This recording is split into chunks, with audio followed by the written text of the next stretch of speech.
बिस्मिल्लाहिर्रहमानिर्रहीम। अस्सलाम वालेकुम दोस्तों, हाज़िर खिदमत हैं एक नई शेख सादी की हकायत के साथ।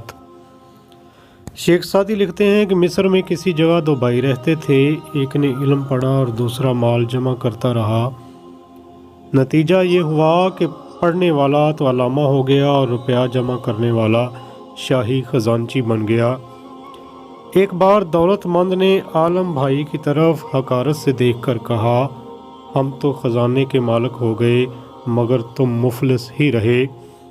आलम भाई ने कहा, भाईजान, मैं तो इस हाल पर खुदा का शुक्रगुजार हूँ कि उसने मुझे पैगंबरों की मेरास इल्म अता फरमाई है, मगर आप हैं कि फ़रऊन की वरासत यानी मिस्र की हुकूमत पर इतरा रहे हैं।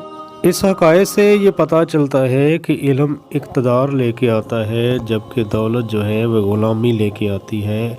ये ग़ुलामी ज़हनी भी हो सकती है और इंसान की हर ज़िंदगी की ये ग़ुलामी जो उसे हर वक्त खौफ में मुब्तला रखती है कि कभी भी ये दौलत मुझसे छीन सकती है, जबकि इल्म कभी भी छीना नहीं जा सकता।